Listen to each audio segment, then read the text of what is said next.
देवांशु ने पूछा है कि लेटकर जब शरीर शिथिल होने लगता है, ऐसा लगता है प्राण जा रहे हैं धीरे धीरे, इस भय की अवस्था में कैसे जूझा जाए, निपटा जाए।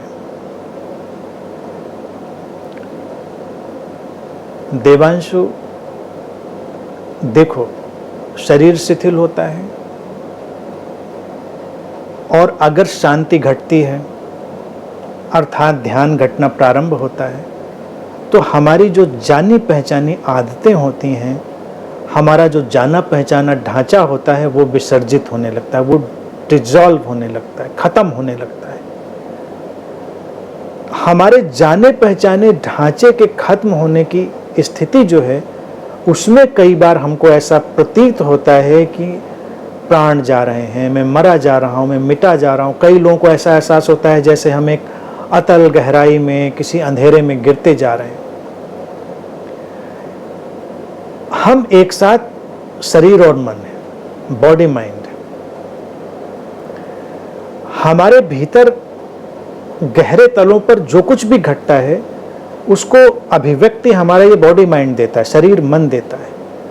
शरीर अपनी तरह की प्रतिक्रियाएं देता है, अपनी तरह से उसका ट्रांसलेशन करता है, और मन अपनी तरह से करता है।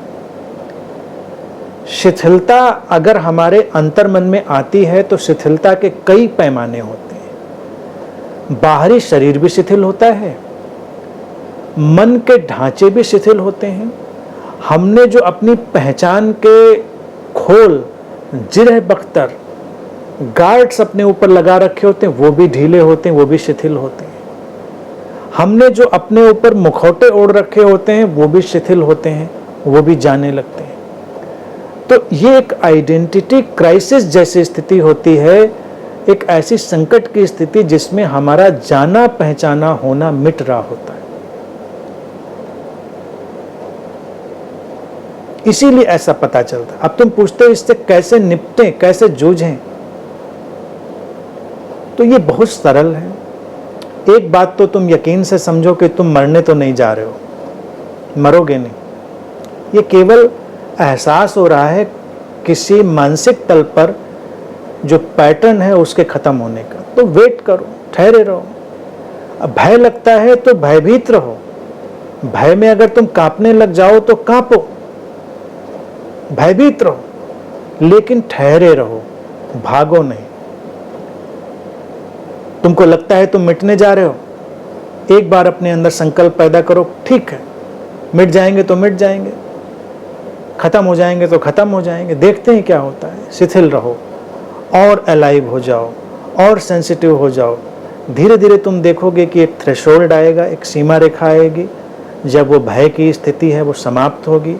भय एक अकारण आनंद में बदलेगा, जो कि कभी कभी बदलता भी होगा अनजाने में। जब तुमने एक स्थिति अनुभव करी है तो मुझे पूरा यकीन है कि दूसरी स्थिति भी अनजाने ही तुमको कभी कभी स्पर्श कर लेती होगी। अकारण आनंद मिटते मिटते तुमको लगा कि जैसे सब बड़ा ही खूबसूरत है, बड़ा ही सुंदर है। तो एक ही सूत्र याद रखो, ठहरे रहो, ठहरे रहो, ठहरे रहो। इंतजार करो, इंतजार करो, इंतजार करो। धीरे धीरे सब बीत जाएगा।